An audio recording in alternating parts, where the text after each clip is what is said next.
뾰로롱 안녕하십니까. 오늘은 그래도 조금 포근했던 것 같은데요. 내일부터 또 왕창 추워진다고 합니다. 예, 좋습니다. 진실 추적자 사건 반장 시작합니다. 대한민국 축구 대표팀 내년 6월 12일 멕시코에서 첫 경기 치릅니다. JTBC가 중계하는 첫 월드컵. 자, 그런데 경기 시간이 한국 시간으로 오전 11시. 자, 벌써부터 직장인 학생들 한숨 소리가 많이 들리던데요. 막상 또 그때 가면 또 수가 생길 거라 믿으면서 오늘 출연자 소개해 올리죠. 예. 자, 김하나 아나운서, 박지은 변호사, 박상희 한국열린사이버대 교수, 양지열 변호사 나오셨습니다. 안녕하세요. 안녕하세요. 예, 사진부터 달립니다. 달걀이 깨져 있어서 껍질을 깼더니 안에 또 다른 저 오른쪽 또 다른 달걀이 있었어요. 그걸 깼더니 어머나 노른자 없이 흰자만 있더라고요. 이게 도대체 뭘까요? 하신 서대원님. 예. 자, 노른자가 2개씩 있는 달걀이 3개 연속으로 나올 확률은 얼마나 될까요? 맛있게 먹겠습니다. 하신 조영란님. 자, 생일이어서 미역국을 주문했습니다. 식당 사장님이 갑자기 전화해서 생일이냐고 묻더라고요. 맞다고 했더니 세상에 축하한다면서 저걸 공짜로 주셨어요. 인천 논현동 미가 한식 사장님 완전 감동하신 전윤희님. 자, 친정엄마 김수님 여사 모시고 항상 여행 다녀주는 신랑 장화일 씨 사랑해 하신 김금란님, 그리고 부산의 김경희님 모두 사랑합니다. 자, 재미는 물론 의리로 함께하는 아세사반 뉴스 출고! 대한민국과 전 세계 동포 가족 여러분의 시선을 모아서 출발합니다.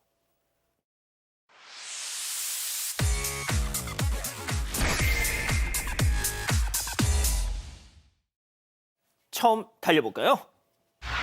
예, 나도 조진웅에게 맞았답니다. 자, 10대 시절 소년범 이력 그리고 성인이 된 이후 폭행 음주 전과가 공개된 조진웅 씨, 아시다시피 지난 토요일 의혹 제기 하루 만에 은퇴를 선언했습니다. 자, 그런데 오늘 또 뭐가 나왔더라고요. 네, 맞습니다. 이런 상황에서 나도 조진웅에게 폭행을 당했다는 추가 폭로가 나왔습니다. 언론에 보도된 바에 따르면 2010년 한 영화 회식 자리에서 당시 신인이던 배우가 노래를 부르지 않는다는 이유로 조진웅 씨가 얼음통을 던지고 달려들어서 폭행을 했다고 합니다. 이 신인 배우 외에 다른 배우나 매니저들도 조 씨에게 뺨을 맞거나 발길질 같은 폭행을 당했다는 의혹도 함께 제기가 됐고요. 또 다른 영화 감독 역시 자신의 SNS를 통해서 이렇게 주장을 했는데요. 2014년 차 안에서 조 씨가 이유 없이 자신의 얼굴을 가격했다며 사과조차 하지 않고 죄 없는 매니저만 무릎을 꿇렸다는 주장이었습니다. 이런 추가 폭로가 이어지자 소속사 측은 조 씨가 은퇴를 한 상태라서 추가 입장은 없다라고 전했습니다. 예, 이미 은퇴 선언을 했으니 추가적인 입장은 없다. 자, 그런데 이 내용을 최초 보도한 매체는 이미 수년 전에 취재를 했던 모양이더라고요.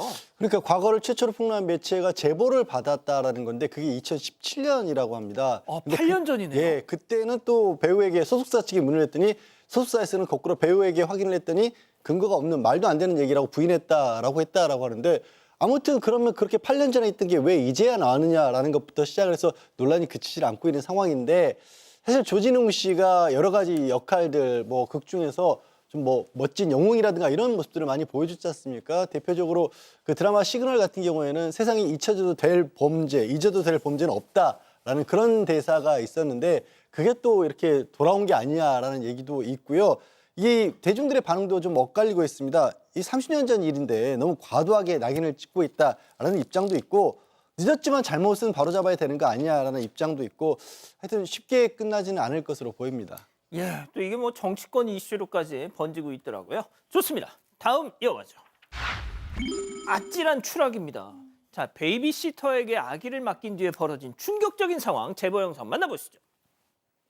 자, 침대 위 아기를 돌보는 여성. 이제 막 기기 시작하는 아이는 베개를 저렇게 쑥 넘기도 하는데요.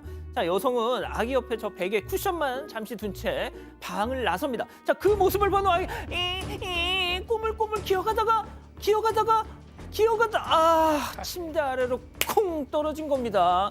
바닥에 얼굴을 찍고 울음을 터뜨리는데요. 아이 크게 다쳤겠어요. 아유, 네. 제보자께서는 생후 7개월 아기를 키우는 엄마입니다. 그런데 이 제보자 부부께서 주말에 일이 있어서 한 4시간 정도만 처음으로 정부 지원 베이비시터를 처음으로 이용을 한 거예요. 그래서 이제 오셨길래 꼭 부탁을 했대요. 우리 아이가 지금 막 기기 시작해서 너무 위험하니까 침대 펜스를 꼭 계속해서 쳐달라라고 얘기했더니 그러겠다고 얘기를 하신 거예요. 그런데 이 부모님이 나가서 30분도 되지 않은 상태에서 저 사건이 벌어진 겁니다. 저기 펜스가 있네요. 네, 펜스가 있는데 펜스를 치지를 않았어요. 그러니까 아이가 이제 막 따라 나가다가 바로 이제 50cm 위에서 떨어진 겁니다. 그런데 이 베이비시터는 장난감 가져갔던 거였다라고 얘기하고 말았다고 합니다. 자, 아기 상태 지금 어떻답니까? 자, 잇몸이 좀 찢어졌어요. 그리고 피가 묻어 있고 뭐 얼굴하고 이런 데도 좀 여러 부위에 혈흔이 보인다고 합니다. 다친 거죠. 90도로 낙상 사고가 일어난 지금 거죠. 119에 실려가는 것 같은데요. 병원에 지금 갖고 치아도 깨진 상황이라고 합니다. 결국 베이비시터 돌려보냈고요. 병원에 갔는데 제보자에 따르면 그날 사과는 하기도 했는데 센터 얘기를 하니까 보험 청구 정도만 얘기했고 또 다른 뭐 실질적인 어떤 해결책이나 얘기를 안 하고 있다고 합니다. 그래서 너무 답답하다고 한 상황입니다. 그렇군요. 예, 알겠습니다. 다음 이어가죠. CCTV에 잡힌 한 입입니다. 자, 배달원이 몰래 벌인 황당한 행각 제보 영상 만나보시죠. 자, 건물 입구로 들어오는 저 배달원 주목해 주세요. 자, 꾹꾹 버튼 누르고요. 자, 마스크 쓱 내리더니 상자 속을 뒤적뒤적. 자, 엘리베이터로 일단 향합니다. 자, 들어와서는 자, 뭔가를 꺼냈어요 지금. 그리고는 띄고 누르고요. 아, 세상에 하얗게 드러난 속살. 역시 치킨은 닭다리가 최고야 하더니 자, 아유 계속 먹어요. 자, 띵 하고 다시 배달 마치고 내려갑니다. 먹던 치킨 마저 냠냠냠 다 발골한 뒤에 자, 그 뼈를 어떻게 할까요? 바닥에 던지고 발로 쓱 구석에 밀어넣고 마무리까지 하고 저렇게 나갑니다. 와, 정말 사람입니까? 이런 인간 때문에 배달하시는 분들이 도매금으로 욕먹습니다. 그렇죠. 이 경기도 고양시 한 복합주거단지에서 근무를 하는 관리인이 직접 제보를 해주셨는데요.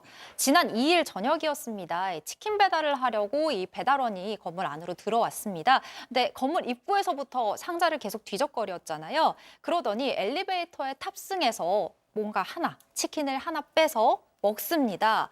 이 배달원 배달을 마친 뒤에 남은 치킨뼈를 엘리베이터 바닥에 그대로 버렸고요. 발을 이용해서 구석으로 이 뼈를 밀어넣고 사라졌습니다. 저 주문한 손님은 치킨 먹다가 왜 이 닭은 왜 다리지? 했을 거 아닙니까? 그렇죠. 닭다리가 3개 있을 때는 뭐 이상하게 생각하지 않습니다. 그렇지만 한 다리일 때는 상당히 고통스럽죠. 왜냐하면 2다리라고 생각하기 때문에요. 자, 지금 문제는 엘리베이터의 바닥에 저 뼈가 있었기 때문에 문제가 되는 겁니다. 증거를 남긴 상황이죠. 왜 이 뼈가 있을까 여기? 그래서 CCTV 확인해 보니까 해보니까 저렇게 배달하는 과정에서 한 개 빼먹는 모습이 나왔고요. 지금 얘기 들어보니까 엄청 자연스럽게 빼먹었다고 하거든요. 싹 잡혔는데 그게 다리가 잡혔다 이거 아니겠습니까? 한두 번 해본 솜씨가 아니다. 매우 잘 빼먹는 사람이다. 이런 얘기가 나오고 있습니다. 양 변호사님 그 날개 쪽이나 이런 것만 먹었어도 모를 수도 있었을 텐데. 날개도 2짝인데 어떻게 몰라요. 아, 그렇구나. 저 근데 좀 전에 웃음을 터뜨렸던 게 박주민 변호사가 다리가 하나만 있으면 고통스럽다라는 표현까지 써서 그게 그렇게까지 아쉬운 일일까요, 박 변호사님? 뭔가 큰 잘못이 뭔가 무슨 잘못이 됐나 이렇게 생각할 수밖에 없는 거잖아요. 예. 그러니까요. 아, 나쁜 사람. 자, 좋습니다. 마지막 사연으로 가보죠. 술 엄청 좋아하나 봐. 자, 집단 지성의 판단을 받아보고 싶으시다면서 제보해 주신 사연 함께 들어보시죠. 안녕하세요. 저는 평범한 30대 회사원입니다. 여자친구와 결혼을 전제로 2년 정도 만나왔는데요. 얼마 전 여자친구가 저희 부모님을 처음 만나서 함께 밥을 먹는 날이었습니다. 아버지께서는 평소에 반주를 즐겨 하세요. 저와 어머니는 그날 차를 가져와서 여자친구와 아버지만 술을 마시게 됐는데요. 아무도 술을 억지로 권하지 않았고 아버지께서도 중간중간 괜찮다고 하셨지만 여자친구는 아버지와 속도를 맞춰서 각자 한 병 정도 마셨습니다. 자, 그리고 그날 무사히 마무리가 됐는데 며칠 뒤 어머니에게 전화가 온 겁니다. 어머니 무슨 일이십니까? 지윤아, 예. 네 여자친구 하은이 말이다. 애가 나쁜 애 같지는 않은데 술 마시는 건 좀 그렇다. 예? 아니 밥 맛있게 드시고 나서 갑자기 왜요? 야, 무슨 여자애가 니네 아버지 술 드시는 거 한 잔을 안 지고 똑같이 같이 마시니? 아우, 걔 술 너무 좋아하는 거 아니니? 아따 그 하은이 그 아버지 맞춰드리려고 노력한 거잖아요. 예, 아무리 그래도 첫 만남이었어, 첫 만남. 사위가 그러면 내가 좋지만 아우, 며느리가 그런다 그러니까 싫다. 결국 저희는 서로 의견차를 좁히지 못한 채 전화를 끊었는데요. 여자친구가 술을 못 마시는 건 아니지만 뭐 엄청 좋아하는 편도 아니거든요. 그런데 부모님께 맞춰드리려고 마신 게 오히려 밉보이게 됐다니까 혼란스럽습니다. 이게 정말 문제가 되는 행동인가요? 자, 기다리고 기다리셨던 부처 핸즈업 타임 6천여 분의 우리 가족 여러분들 채팅창에 OX로 함께 참여해 보시죠. 먼저 엄마입니다. 세상에 어른들 처음 뵙는 자리에서 한 병씩이나 비우는 며느리가 정상 같으냐? 너 아빠가 그만 마시라고 했는데 너 넙죽넙죽 받아먹더만. 이거 아주 그냥 집안 꼬라지 잘 돌아가겠어, 동그라미. 자, 다음 아들이에요. 아니, 엄마, 하은이한테 뭘 할 게 아니라 이 대작을 시작한 아빠한테 따져야지. 아니, 그리고 예비 며느리가 시부모한테 점수 따려고 용 쓰는 모습이 귀엽지도 않소? 아유, 10월드 개봉박두야, 아주 그냥 X. 양 변호사님. 사실 뭐 시어머니 되실 분이 며느리 될 사람 만나서 처음부터 인상이 좋았다는 말을 듣기가 오히려 어려운 것이고요. 뭐가 있어도 좀 미워 보이기 마련이라고 엄마들은 좀 생각을 하시는 경향이 있는 것 같더라고요. 제가 아는 범위 안에서는. 그 와중에 이제 뭔가 같이 꼬투리를 잡아야 되는데 술을 많이 마시니까 이렇게 된 것 같은데, 저는 제 사연자분이 너무 고민하지 마시고요. 어차피 있어야 할 그 며느리와 시어머니의 갈등, 이 사소한 일로 오히려 그 장벽을 허물어 버리는 그런 계기로 전화위복으로 만드실 수 있다. 다른 걸로 꼬투리 잡히는 것보다 저 정도면 넘어갈 수 있죠, 뭐. 그렇군요, 교수님. 네, 저는 X를 들긴 했는데 어머니 마음이 이해가 안 되는 건 아니에요. 커봐요. 아들 키우죠. 커봐요. 그렇다니까. 아들 키우는 엄마 입장에서 결혼하고 싶은 여자를 데려왔는데 술을 아버지만큼 계속 마신다. 그럼 괜찮나? 앞으로도 계속 결혼 생활하면서 이러는 거. 자, 전국에 계신 이 시어머니들이 박상이 힘내라 지금 이러고 계시는 것 같아요. 그 마음이 사실 이게 좀 본능적으로 드는 건 사실인데, 이렇게 그 마음을 조금 억누르고 머리로 생각해 보면, 일단은 이 여자친구가 보통 때 술을 그렇게 좋아하지 않는다고 이 아들이 그러잖아요. 그렇다면 이 아버님께 잘 보이고 싶어서 노력한 거라고 봐야 될 것 같아요. 그리고 긴장도 좀 되니까 계속 이렇게 마신 것 같은데, 그렇다면 귀엽게 봐줘야 되지 않을까. 다음번에도 계속 이제 이런 식이다. 그럼 좀 걱정스럽지만 일단은 패스하셔야 되지 않을까 싶습니다. 자, 박 변호사님. 각일병 했다고 합니다. 각일병. 그 소주든 맥주든 뭐 무슨 병이든 간에 각일병에서는 문제가 크게 일어나지 않습니다. 그러니까 두 병을 마셨다는 거거든요. 아버지하고 시아버지 될 분하고 아무런 문제도 없고요. 오히려 이뻐해야죠. 아버지, 시아버지 대신에 같이 먹어준 거잖아요. 시어머니나 아들 대신에 이뻐해야 되고, 만약 2병, 3병, 4병, 5병 넘어가서 야, 한 잔 더 안 하나? 뭐 이렇게 나온다 하면 모르겠지만 그런 상황 아니기 때문에 이거를 왜 흉보는가 이해가 안 되네요. 자, 김하은 아나운서. 어머님, 아버님 군말 없이 저의 술 친구가 되어주셔서 감사합니다. 저의 어머님, 아버님은 이런 거에 되게 열려 있으셔서. 진짜? 네, 저런 경우가 있었어요? 네, 저희 신랑 쪽 가족분들이 애주가세요. 그래서 오히려 즐기는 걸 좀 더 좋아해 주셔서. 근데 또 애주가가 아닌 집안에서는 또 이렇게 생각하실 수도 있겠다는 생각이 들긴 합니다. 네, 우리 가족 여러분들 굉장히 많은 분들이 여자친구분인 하은이에게 도망가라고 말씀을 주셨어요. 쿤마쿠님, 집행관님, 유재인님, 보통 주부님, 다 예비신부님 얼른 도망가라고 말씀해 주셨습니다. 그렇군요. 알겠습니다. 제보 메일, 제보 카톡 많이 연락 주시고요. 잠시 후 돌아옵니다. 채널 고정 리모컨 돈 터치. Here for your trip? 호텔에서 말이야. 누군가는 첫 관객이 생겼고, 누군가는 프로포즈를 주고받았고, 누군가는 인생 추억을 만들었대. 그리고 또 누군가는 런웨이를 걸었지. 저마다의 방을 찾아 떠난 사람들. 나는 어떤 방을 만나게 될까? 걱정 없이 떠나자. 트립을 믿고 호텔 최저가 보장제 24시 고객센터. 호텔 예약도 트립닷컴.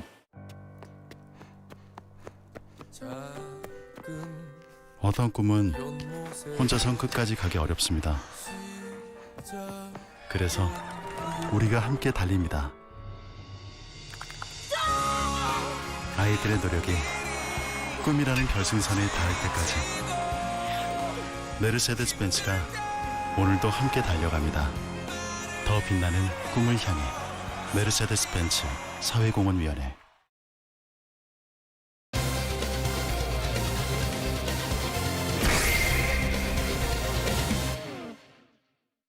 방송인 박나래 씨가 방송 활동 중단을 선언했습니다. 전 매니저들의 폭로에 대해서는 직접 만나 오해를 풀었다고 했지만 불법 의료 행위 논란은 언급하지 않았습니다. 지금까지 제기된 여러 의혹과 쟁점을 짚어봅니다. 예, 방송인 박나래 씨 오늘 오전에 입장문을 낸다 해서 어떤 내용일지 다들 좀 궁금해했는데 방송 활동 중단이었습니다. 일단 맥락상 잠정 중단인 것 같던데, 자 이걸 맨 처음 폭로했던 전 매니저들과는 직접 만나서 오해를 풀었다고 하더라고요. 네, 맞습니다. 그 매니저들과 어떻게 오해를 풀었는지 그 정황을 좀 전했는데요. 가족같이 지낸 매니저 2명이 갑작스럽게 퇴사를 했고 최근까지 당사자들과 얘기할 기회가 없어서 서로 오해가 쌓였다.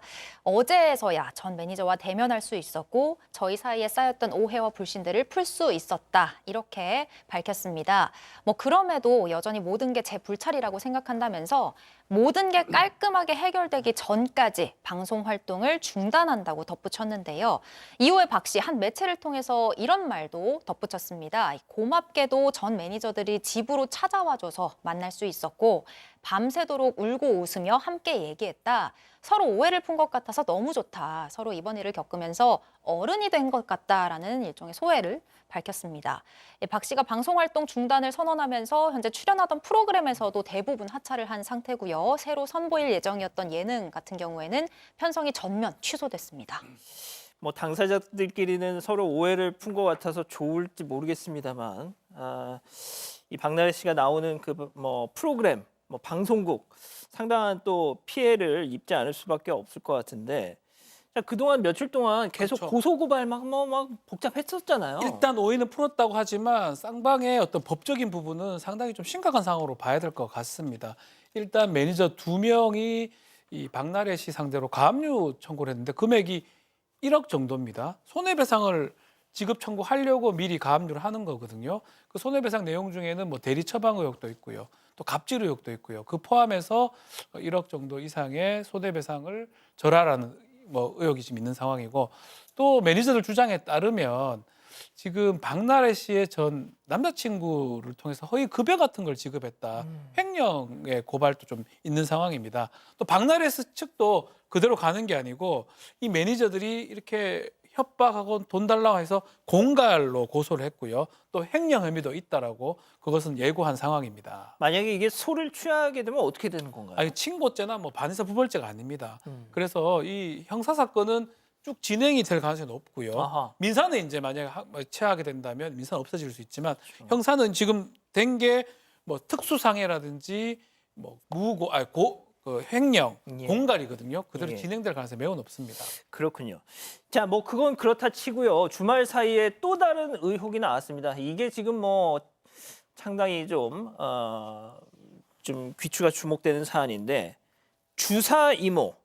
예, 박나래 씨는 이 주사 이모라는 사람을 언니라고 부르면서 매니저에게 이런 부탁도 했다고 해요. 체크포인트 짚어보죠. 언니 모셔와요. 자, 교수님. 네, 지금 이제 대리 처방 의혹이 생겼잖아요. 그런데 맨 처음에는 이제 박 씨의 변호사는 이거는 합법적이라 문제될 게 전혀 없다. 그러니까 다니고 있던 병원의 원장과 간호사에게 왕진을 부탁한 것이다. 이렇게 얘기를 했어요. 그런데 이거를 보도한 한 매체에서 주사 이모라는 이 사람이 약간 이렇게 합법적이지는 않은 것으로 보이는 것들에 대해서 사진, 메시지를 아주 조목조목 다 공개를 했습니다. 일단은 박나래 씨가 누워서 저렇게 링겔을 맞는 사진도 공개가 됐고요. 그다음에 이제 예능을 이제 대만에서 치러진 예능 촬영에 동행을 한 것으로 보여요. 그래서 대만에서 예능 촬영 도중에 매니저한테 언니 모셔와라. 감기도 심하고 술도 안 깨서 죽어간다 뭐 이렇게 얘기를 했어요. 그러니까 이제 대만 동행을 했다는 게 너무 좀 특이하잖아요. 그래서 박 씨 측은 대만 동행은 맞다라고 인정을 하면서 면허가 있는 의료인으로 알았다라고 얘기를 했습니다.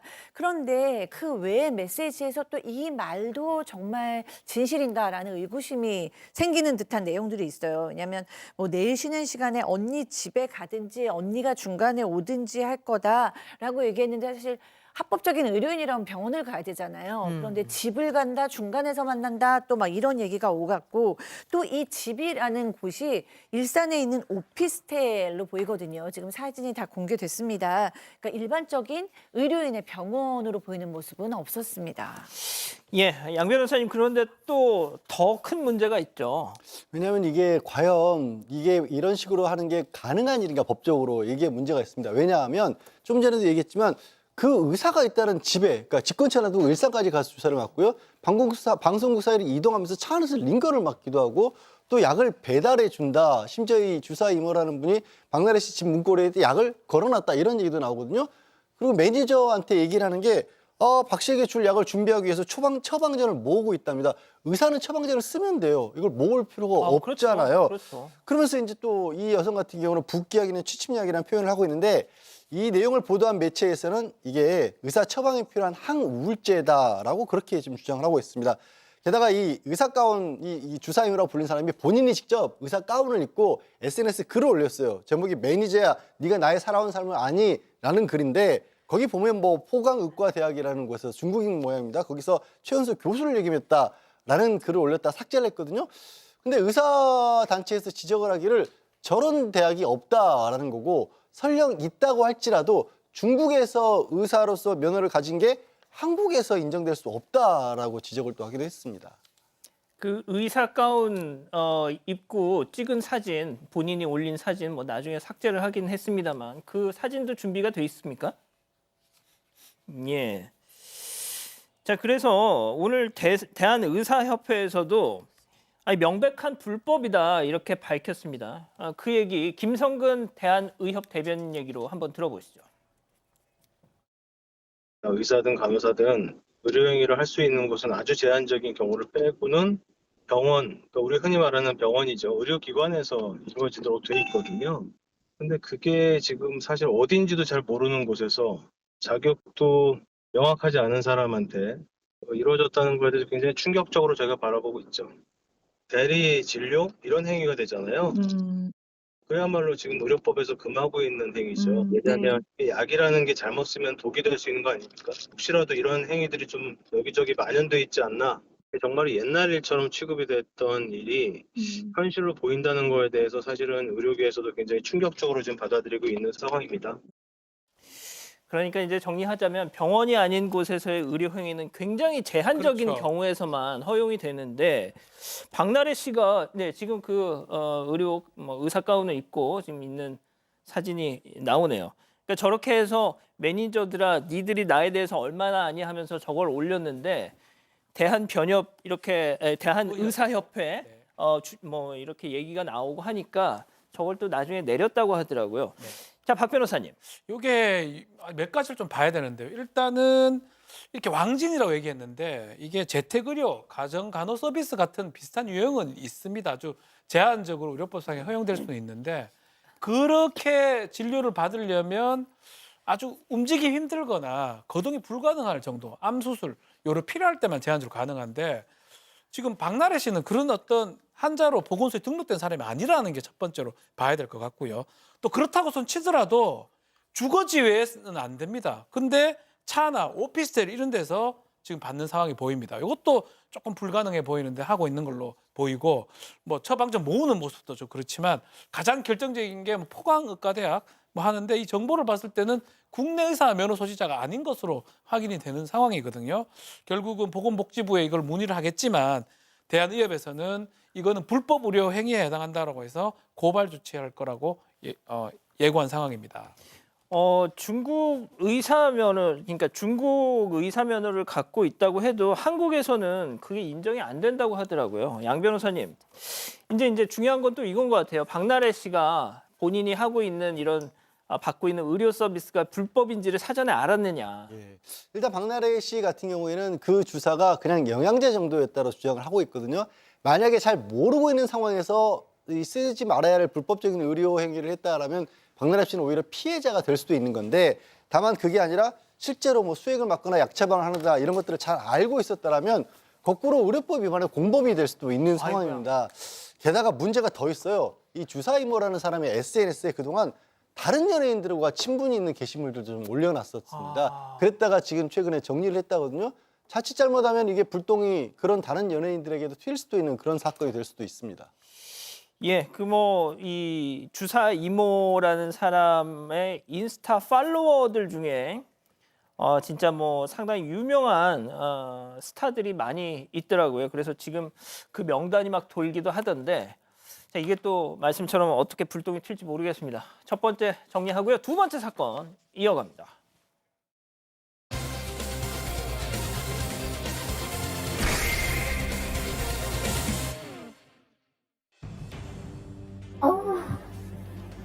너무 뜨거워요. 힘 빼시고. 힘 빼세요, 힘 빼세요, 힘 빼세요. 힘을 빼주세요. 지난 9월 한 20대 여성이 피부관리실에서 복부 마사지를 받았습니다. 그런데 그날 저녁부터 이 마사지를 받은 부위에 극심한 고통이 시작됐다고 하는데요. 시간이 흐를수록 고통은 더 심해졌고 여성은 3개월이 지난 지금까지도 힘든 시간을 보내고 있습니다. 대체 그날 이 여성에게 무슨 일이 있었던 걸까요? 자, 지난 9월 피부관리실에서 복부 마사지를 받기 전으로 가능하다면 정말 돌아가고 싶다는 20대 여성의 제보인데요. 저희가 앞서 이제 잠깐 영상을 봤습니다만 짐작이 됩니다.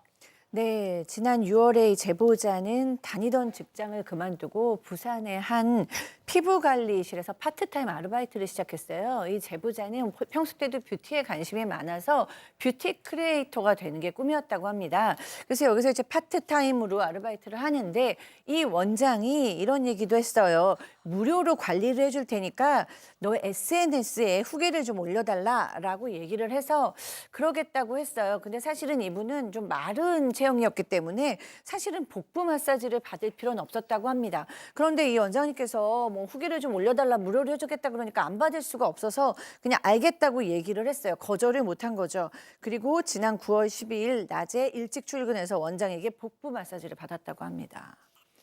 자, 그렇다면 당시 상황 직접 확인해 보시죠. 그냥 너무 아팠어요. 처음부터 아파가지고 아프다고 하니까 일단 힘 빼라고 계속 하셨고요. 그리고 제가 너무 뜨겁다고도 얘기한 것 같아요. 처음에 일단 뜨거우면서 아팠는데 너무 뜨거워요 하니까 그것도 이제 대답 안 하시고 계속 하시고 또 계속 아프다고 해도 계속 힘 빼라고 하시고 계속 하셨어요. 그냥 제 말 무시하고. 노폐물이 많아서 아프다고 하시더라고요. 이런 마사지 자체가 저는 계속 아픈 건 줄 알았어요. 복부 마사지를 저는 이렇게 하는 걸 처음으로 받아보니까 이게 아픈 게 당연하다고 저는 생각을 했던 것 같아요. 그 당시는. 그러니까 처음 받아보는 복부 마사지, 너무 뜨거워요. 막. 근데 원래 그런 건 줄 아니까 처음 해보는 거니까 그냥 참았던 모양이에요. 게다가 이 제보자분이 원장이 처음부터 아프다라고 얘기를 했는데 배에 힘 빼세요, 힘 빼세요 이 얘기만 계속해서 했다라는 겁니다. 기계를 여러 가지를 바꿔가면서 했다라고 합니다. 그런데 처음에 무슨 미세 전류를 이용한 그런 관리를 받는데 그때부터 온몸이 막 덜덜덜 떨리면서 통증이 찌릿찌릿한 그런 힘이 왔었고 그때도 힘 빼라라고 얘기를 했고요. 뒤에 좀 시커멓게 커다란 그 제품 같은 게 보이는데 그거는 괄사기구라고 하는데 이걸로 또 배를 꾹꾹 눌렀는데 그때가 정말 아팠다고 해요. 그런 식으로 제보자가 느끼기에는 한 20분에서 30분 정도 받는 동안 내내 뜨거웠다 아팠다 이랬다라는 겁니다. 그렇게 이 관리를 받은 시간이 오후 4시 정도였고요. 오후 7시부터 이 배 복부 쪽이 따끔따끔하고 가려웠다라고 하는데 보니까 저렇게 빨갛게 변해 있었다고 합니다. 아이고야. 자, 일단 제보자는 뭐 전문가인 원장님이 해준 거고 하니까 시간이 지나면 가라앉겠지. 뭐 저라도 그렇게 생각을 할 것 같습니다. 자, 그런데 다음 날 아침 거울을 보고 깜짝 놀랐다. 저런 모습이거든요. 일나 보니까 더 심각해졌고 지금 보면 뭔가 긁힌 듯한 상처라서 또 진물까지 나왔다고 합니다. 전화를 했대요, 원장한테. 좀 이상하다, 이거 병원에 가봐야 되는 거 아니냐라고 얘기하니까 메시지를 이제 보냈다고 합니다. 하니까 아니다, 이 독소가 많이 올라와서 그런 것 같다. 마사지 크림이나 수딩 젤을 바르면 가라앉을 것이다 라고 하면서 병원에 가지 마라 라고 제보자는 원장이 그런 말 했다고 지금 주장을 하고 있는 그런 상황입니다. 결국은 주말 내도록 이제 힘든 그런 시간 보내다가 월요일 날 더 이상 참지 못하고 피부과에 갔는데 병원에 가니까 이 상태를 보고 깜짝 놀랐다고 합니다. 자, 무엇보다 제보자는 원치 않은 관리를 받은 뒤에 이런 일이 생겨서 더 속상했고 이후 또 이 원장의 반응에 대해서도 크게 실망했다고 합니다. 체크포인트 짚어보죠. 아이고 미안해라. 자, 제보자 얘기 직접 들어보시죠. 이제는 소독이랑 이런 진정을 해서 될 일이 아니고 너무 검게 흉으로 남았기 때문에 이걸 레이저를 치료를 해야 된대요. 그러면서 이제 비용도 많이 나올 거다라고 이제 얘기하니까 이제 그때부터 엄청나게 스트레스가 받더라고요. 원장이 이제 흉터는 레이저 치료를 해야 된다고 해요. 이렇게 말을 했는데 저는 이제 그 말을 하면서 이제 병원비를 한번 얘기를 하려고 했었어요. 근데 그 원장이 거의 듣지도 않고 제대로 아이고 미안해라 이렇게 얘기를 하시더라고요. 그래서 어떻게 말을 더 이어갈 수도 없었어요. 저도 너무 당황스럽고 좀 솔직히 좀 기분도 나쁘고. 일단 뭐 제보자의 주장이긴 합니다만 본인 입장에선 배에 저렇게 빨간 흉터가 지금 남게 생겼는데 그런 얘기를 들었다면 뭐 화가 나겠죠. 그렇죠. 보통 흉터는 아니니까요. 처음에 병원에 갔을 때는 상처가 너무 심해서 2주 동안 매일매일 치료를 받으러 병원에 다니셨대요. 다행히 상처가 다 낫긴 했는데 문제는 흉터였습니다. 병원에서 레이저 치료를 권유를 하면서 그런데 이 레이저 치료를 다 받아도 이 흉터가 완전히 안 없어질 수도 있고 또 비용도 좀 많이 들 거다라는 이야기를 했대요. 그 말을 들은 제보자, 아까 말씀하셨던 것처럼 정말 큰 스트레스를 받았다고 하는데요. 사실 흉터를 평생 안고 갈 수도 있는 건데 제보자분께는 정말 큰일이잖아요. 자, 그런데 그날 병원에 갔다가 피부관리실에 출근한 제보자가 원장에게 오늘 피부과 갔다 왔는데 흉터 레이저 치료를 해야 한다고 하더라 상황을 공유하니까 원장은 아이고 미안해라 딱 이 말만 남기고 옆으로 쌩 지나갔답니다. 제보자 입장에서는 나한텐 너무 큰일인데 원장이 이 일을 전혀 신경 쓰지 않는 것 같아서 괘씸한 마음이 들었다고 해요. 또 원장이 병원에 처음 갔던 날 치료비를 준다고 했었대요. 그때 당시에 이 제보자가 2만 원 나왔는데 지금 그게 문제가 아닌 것 같다 이렇게 이야기를 했었는데 그 이후로는 원장이 병원비에 대해서 입을 싹 닫았다라는 게 제보자의 주장입니다. 자, 지금 보시는 장면 이제 시술 전입니다. 시술 전의 모습. 자, 결국 원장을 경찰에 고소했다고 해요. 네, 왜냐하면 지금 너무 이제 고통스럽다고 합니다. 일단은 복부 전체를 비롯해서 생식기 근처까지도 저렇게 상처가 생겼고 흉터를 없애려고 레이저 치료를 받을 때마다 극심한 고통을 느끼고 있대요. 그리고 이제 이 레이저 비용도 너무 비싸서 병원에서는 1,500만 원 정도 나올 거라고 얘기했고 이미 3번 받았는데 330만 원이 나왔대요. 그 뷰티 관련 일을 하고 싶어서 직장도 그만뒀는데 저렇게 몸에 상처가 나다 보니까 너무 심한 스트레스를 받았고 그것 때문에 결국 정신과 치료까지도 받게 됐다고 합니다. 그래서 결국에는 변호사를 선임해서 원장에게 내용 증명을 보냈는데 그런데도 이제 뭐 원장은 뭐 잘못이 없다는 태도로 나오고 있다라고 합니다. 결국에는 경찰에 고소장을 제출을 했고요. 민형사 모두 진행할 계획이라고 합니다. 아직 원장은 조사받지 않았고 피해자 조사는 끝났다고 합니다. 저희 제작진이 피부관리실 이 원장에게도 연락을 해봤는데 뭐 또 원장 측은 원장 측대로 양 변호사님 조목조목 또 반박을 하고 있더라고요. 근데 입장이 전혀 다릅니다. 그러면서 이제 먼저 나온 게 자신이 한 관리 때문에 생긴 상처가 아니라는 것이고 다른 그렇게 손님들에게도 같은 치료를 했지만 저런 식의 상처가 나온 적이 없었다라는 거예요. 하지만 그럼에도 불구하고 만약에 찜찜하다고 한다면 병원에 가봐라고 했지 병원에 가지 말라고 말린 적은 없다라는 게 원장의 주장이기도 하고요. 그리고 문제는요. 아예 상처를 보여준 적도 없고 병원비 얘기한 적도 없으니까 그냥 자기는 괜찮은 줄 알았다라고 얘기를 합니다. 심지어는 이 마사지 받고 나서 그 직원들 단체 때 지대방에 아이고 배가 3cm 줄었다라고 메시지를 올렸고 병원에 다니는 중에도 그냥 웃으면서 출근을 했다라는 거예요. 그런데 갑자기 아무 말 없다가 갑자기 내용 증명을 보내왔다라는 것이고 그리고 만약에 문제가 있다라고 한다면 치료비도 지급할 의사가 있다라고 지금 원장은 주장하고 있습니다. 예. 병원에 다니던 중에도 출근해서는 웃으면서 잘 지냈다가 갑자기 그만두더니 내용 증명을 보냈다. 일단 서로의 입장이 계속 좀 엇갈리고 있는 건데 아무튼 경찰에 고소장을 낸 만큼 경찰 수사 결과를 좀 더 지켜봐야 될 것 같네요. 자, 이렇게 정리하고요. 별별 상담소 이어갑니다.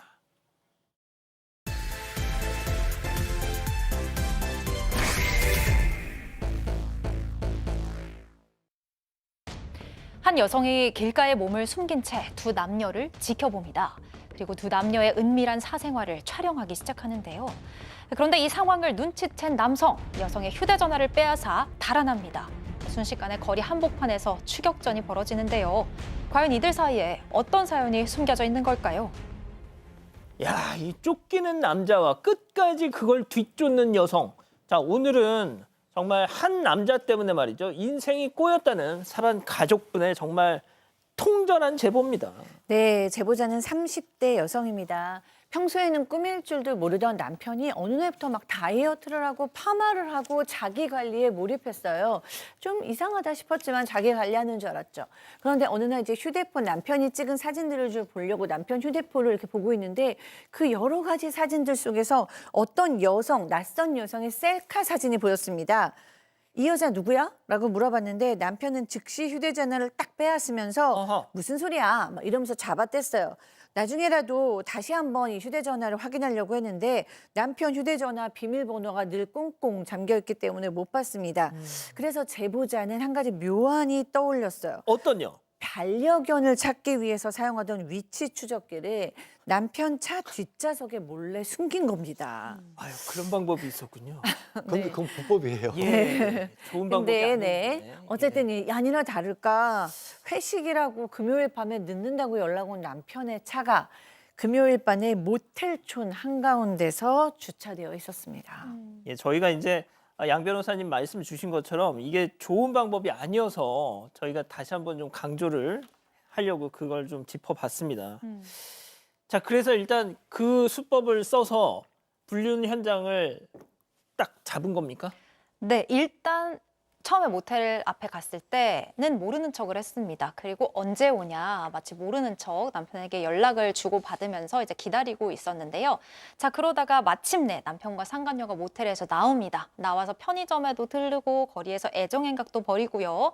이 모습을 카메라에 고스란히 담았습니다. 이후 상간녀는 택시를 타고 집으로 돌아갔고 남편이 혼자 담배를 피우고 있을 때 제보자가 남편 앞에 직접 나타나서 방금 촬영한 그 불륜 증거를 들이미는데요. 온갖 핑계를 대던 남편도 이 증거를 확실하게 보고는 결국 불륜을 인정했다고 합니다. 남편 말에 따르면 처음에는 보험 가입 때문에 여성을 알게 됐는데 이후에 여러 개의 보험 상품을 추천받으면서 뭐 식사도 대접받고 하다 보니까 부적절한 만남이 시작됐다고 얘기를 했습니다. 이 남편의 상간녀는 6살 많은 연상에 아들을 둘 둔 돌싱이었습니다. 자, 이 남편 결국 불륜은 인정했지만 끝까지 정말 치사하게, 치졸하게 나왔습니다. 직접 제보자 얘기 들어보시죠. 너무 이제 애도한 걸 이제 두눈으로 봤고 사진도 있었고 새벽에 둘이 모텔에서 나와서 둘이 뭘 먹고 이 여자가 계산을 하고 이런 거 사진을 다 찍어놨어가지고 이 사람들은 저한테 뭐 거짓말을 할 수가 없죠. 그래가지고 이제 이혼을 해달라고 빌더라고요 저한테. 제 핸드폰 갖고 도망가더라고요. 그 상간녀랑 만난 거 뭐 이제 이런 뭐 증거 사진이랑 내 핸드폰이 있으니까 세상에 무릎 꿇고 빌다가 갑자기 휴대전화를 탁 낚아채더니 미안하다 하면서 용서를 구하는 척하다가 방심한 틈을 타서 그 제보자 아내의 휴대전화를 훔쳐서 도망가는 상황이 됐고요. 이렇게. 예, 이걸 한번 열어보려고 했던 것 같아요. 잠근 장치. 근데 안 열리죠. 비밀번호 같은 게. 그래서 바닥에 던지고 발로 밟아서 아마 이 증거를 좀 인멸하려고 시도를 했던 것 같습니다. 결국 행인들한테 도움을 좀 요청을 했고요. 결국 지나가는 행인들을 통해서 휴대전화를 무사히 가지고 올 수 있었다고 합니다. 이 휴대전화 심하게 파손은 됐는데 증거물은 전부 남아 있었고요. 그 덕분에 이혼 소송, 상간녀 소송 모두 승소를 했고 8살 딸에 대한 양육권, 친권도 확보하게 됐다고 합니다. 세상에 휴대폰을 낚아챈 것도 모자라서 자기가 잡힐 것 같으니까 세상에 이걸 그냥 바닥에 내동댕이 친 다음에 발로 쾅쾅 밟아가지고 아니 이게 그런다고 이게 없어집니까? 깨집니까 이게? 자, 양 변호사님. 자, 그런데 그게 끝이 아니었죠? 그러니까 이혼은 하고 뭐 상간조 소송으로 위자료까지 받고 다 정리가 된 줄 알았는데 문제는 이제 딸이 있잖아요. 어쨌든 아빠지 않습니까? 그래서 면접 교섭을 충실하게 이행을 했는데 어느 날부터인가 딸이 아빠 만나러 안 가겠다고 하더란 겁니까? 알고 봤더니 이 전 남편하고 그 여성이 동거를 하고 있었던 거예요. 그런데 그 자리에 이제 그 딸을 데리고 가니까 불편했을 거 아니에요, 딸은. 게다가 이 상간녀의 부모와의 만남 자리에까지 아이를 데려갔다라고 합니다. 이제 8살짜리 여자아이가 입장에서 싫을 수밖에 없지 않습니까? 그럼요. 게다가 문제는요. 이 상간녀에게도 그 아들들이 있었는데 예. 이 아들들하고만 이 어린 8살짜리 딸아이를 놔두고 둘이 또 외출을 해버렸다라는 거예요. 그거 조금 그러니까 이 아이 입장에서는 이게 그냥 낯선 남자들인 거잖아요. 너무 뭐 싫을 수밖에 없는 상황인데 이걸 또 항의를 하니까 걔들이 착한 애들인데 왜 범죄자 취급을 하면서 오히려 또 전 남편이 화를 냈다라는 거죠. 세상에 상간녀 아이들이 얼마나 착한 아이들인데 너 지금 우리 그 친구 애들을 범죄자 취급하냐 하면서 오히려 역정을 내더라. 네, 그 딸보다도 상간녀랑 그 자식들을 먼저 챙기는 느낌이죠. 제보자가 강하게 항의를 하니까 결국 전 남편은 딸아이를 만날 때 이제 밖에서만 만나겠다라고 약속을 했는데요. 자, 그러다가 최근에 제보자가 초등학생 딸의 보험을 좀 하나 들고 싶어서 보험 내역을 확인을 하는데 처음 보는 보험 상품에 가입이 되어 있더래요. 혹시나 이 전 남편이 들어준 건가 싶어서 물어보니까 그거 우리 아버지가 들어준 거다. 친손녀를 위해서 든 건데 뭐 이상한 거 아니니까 그냥 둬라. 이런 대답을 했다고 합니다. 시아버지가 그랬다고 하니까 이 제보자도 일단 넘어갔는데요. 그런데 계속 뭔가 이렇게 찝찝하더래요. 그래서 몇 달 뒤에 다시 보험 상태를 확인을 했는데 최근 3개월 동안 딸 명의로 보험이 5번이나 가입이 됐다가 해지가 됐다가 반복이 되어 있더라고 합니다. 결국 제보자는 보험사에 직접 문의를 했는데요. 여기서 또 다른 충격적인 사실을 알게 됩니다. 자, 그 충격적인 사실 제보자에게 이어서 들어보시죠. 그러니까 보험을 자기 마음대로 막 가입을 한 거예요. 그리고 돈 없으면 시도시키고 뭐 이런 식이었던 것 같아요. 또 며칠 전에 보니까 가입이 새로운 게 또 돼 있더라고요. 이 정권은 이제 이미 없어지고, 근데 이거는 자기 실적을 세우려고 하는 거지. 건수랑 이런 실적을 세우려고 저희 아이 그거까지도 그렇게 가입을 한 거지. 주민번호 하나 알고. 자, 제보자 딸을 이용해서 그 상간녀 보험 실적을 채워줬다. 그렇죠. 그래서 제보자가 너 딸에 대해서 안중에도 없느냐라고 질책을 좀 했다고 하고요. 아빠가 뭐 딸한테 보험 넣어주는 게 뭐가 문제냐라고 오히려 당당하게 적반하장을 했다고 합니다. 그러면서 당신 친권도 없고 아무것도 없는데 이런 거 하면 법적으로 문제된다고 얘기를 하니까 비웃으면서 내가 친권 없다고? 그럼 앞으로 딸 없는 셈으로 살게. 딸도 안 만나고 양육비도 안 준다라고 좀 양육비 안 준다. 조롱하듯이 얘기를 했다라고 합니다. 결국 제보자 보험회사에 민원을 넣었습니다. 잘못된 거니까요. 예. 근데 페널티 정도 줄 수 있다고 하지만 아직까지 뭐 징계했는지 이 여부에 대해서는 얘기가 없는 그런 상황입니다. 자, 뭐 일부 보험 설계사들 진짜 정신 못 차리는 사람들 얘기겠죠. 자, 양 변호사님. 그런데 이 남편, 뭐 전 남편입니다만 진짜 완전히 선을 넘네요, 진짜. 그러니까 자녀 자신의 딸까지 이렇게 개입을 시키는 것은 해서는 안 될 일인 거고요. 그리고 아시겠지만 친권이 없으면 재산관리권, 그러니까 법정 대리권 자체가 없습니다. 그러니까 아이의 이름으로 보험을 계약을 한다거나 해지한다거나 이런 것 자체가 다 무효인 계약이 되는 거예요. 무권 대리가 되는 상황이었고요. 거기서 더 나가서 이거랑 양육비랑 무슨 상관이 있어요. 자기가 아무리 보험을 들었거나 안 들었거나 하고 상관없이 미성년인 그 자녀에 대한 양육비 지급은 어느 쪽이 양육권을 가지고 있든지 간에 양쪽 부모에게 동일하게 다 양육비 지급 의무가 있는 겁니다. 자, 교수님, 지금 우리 채팅창에서 우리 가족 여러분들이 완전히 여자에 미친 XX다. 그러니까요. 뭐 줄여서 뭐 하는 말 있지 않습니까, 요즘에? 네.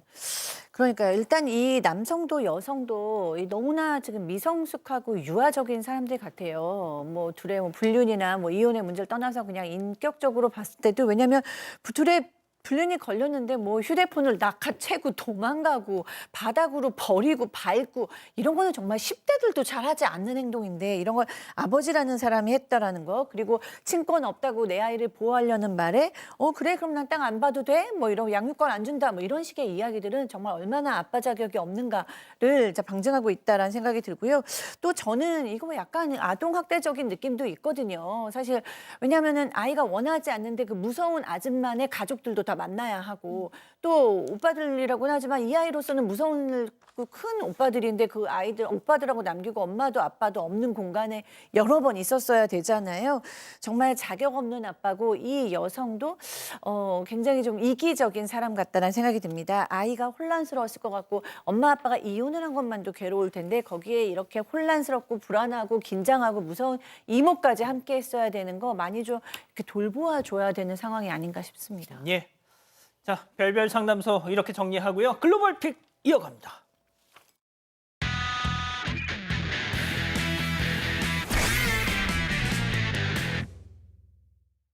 한적한 밤길 한때 버스가 지나갑니다. 그 뒤로 차량 2대가 여유롭게 뒤따르는데요. 그 순간 엄청난 굉음과 함께 한 차량이 솟구치면서 날아오릅니다. 버스와 두 차량 사이를 정확하게 가로지르면서 날아간 건데요. 이 상상도 못한 상황에 차량 2대는 그대로 얼음 상태가 됐습니다. 지금 차가 날아갔어요? 맞습니다. 날아간 차량 앞부분이 완전히 찌그러진 채 처참한 모습으로 발견이 됐습니다. 아니 대체 어쩌다 차가 저렇게 하늘을 날아요? 운전자가 사고 직전에 기절을 한 걸로 알려졌습니다. 부상을 입긴 했지만 다행히 생명엔 지장이 없다고 하네요. 생명에 지장이 없다고요? 와, 대단하다. 예, 다음 이어갑니다. 와, 고속도로 한복판에서 사람들이 우왕좌왕하고 있는데요. 그 이유는 바로 도로 중앙에 거대한 싱크홀이 발생했기 때문에. 이거 재밌습니다. 한번 보십시오. 한 남성이 건너편의 사람들 향해서 물러나라면서 다급하게 소리하는데요. 그러는 사이에도 계속해서 바닥이 와르르 무너져 내립니다. 사람들과 차량은 황급히 뒤로 물러나고 오토바이 운전자 또한 싱크홀로부터 빠르게 벗어나는데 하지만 꼭 계속 앞에 있는 사람이 있어. 폭우로 집안이 약해진 게 이게 원인이라고 하는데요. 다행히 인명피해는 없었지만 고속도로 통행이 막히면서 주민들이 큰 불편을 겪었다고 합니다. 하루빨리 복구됐으면 좋겠습니다. 정말 무서워요. 인명피해가 없어서 그나마 다행입니다. 다음 이어갑니다. 두 남성이 서로를 매섭게 노려보고 있습니다. 한 남성의 몸짓이 점점 과격해지더니 결국 상대를 향해서 주먹질을 시작되는데요. 휙휙 주먹이 빠르게 오가면서 싸움은 점점 더 격해집니다. 이 치열했던 1대1 싸움은 갑자기 다른 남성이 슉 이렇게 달려와서 합류하면서 한쪽이 압도적으로 유리한 상황이 되어버립니다. 졸지에 2명을 상대하게 된 남성은 빠르게 도망가고요. 이 2명은 도망간 남성의 차량을 뒤지기 시작합니다. 근데 도망갔던 남성이 전력 질주를 해서 돌아오더니 상대 차량에 망설임 없이 이렇게 하는데요. 자, 저 2명의 차를 탔어요. 네, 그러더니 자신의 차를 꽝 들고 맞고요. 차를 박았어. 뒤로 한 채 현장을 벗어나 버리고 말다툼으로 시작한 상황이 순식간에 2대1 낭투국에 절도 거기에 차량 사고로까지 번지고요. 차량이 바뀌었어요 이제. 다시 정리할게요. 그러니까 저 두 사람의 차를 탈취해서 자기 차를 들이박은 겁니다. 그렇죠. 그리고 도망갔어요. 네. 이젠 내 차 필요 없다. 난 이 차로 살겠다라는 상황입니다. 양 변호사님 그런 뜻입니까? 아니 좀 적당히 좀 해요. 지금 순식간에 범죄가 몇 개나 된 거야. 그냥 신고를 했으면 됐을 텐데. 참 운동 좀 한 것 같은데 둘 다. 예, 스텝이 남다릅니다. 마지막 영상 보시죠. 바닥에 꼬물꼬물 작은 뭔가가 지나가는데요. 자, 아기 물개입니다. 자신을 보고 놀란 사람들을 뒤로하고 폴짝폴짝 가게 안으로 들어가는데요. 자기 물개 가게 안을 마치 제 집 마냥 휘젓고 다닙니다. 한 남성이 천을 펼치고 아기 물개를 잡아보려고 하는데 나 잡아봐라 놀리기라도 하듯이 쏜살같이 도망갑니다. 뭐라고요? 나 잡아봐라. 자, 그렇게 도망을 다니다가 온 힘을 다 썼는지 화장실에서 쉬고 있는 중에 결국 잡히고 말았습니다. 집으로 잘 돌아갔을까요? 네, 얼마 뒤에 야생동물 구조팀이 도착해서 제자리로 잘 돌려보냈다고 합니다. 짧은 모험을 무사히 마쳤으니까 이제는 넓은 바다에서 즐겁게 지냈으면 좋겠네요. 박 변호사님이 한번 왜 이래요? 세상은 왜 이래요? 물개를 따라해봤습니다. 알겠습니다. 아, 예. 좀 분위기가 좀 이상해졌어요. 자, 사랑하는 사건 반장 가족 여러분, 저희는 내일도 사반 750 저녁 7시 50분에 다시 옵니다. 안녕히 계십시오.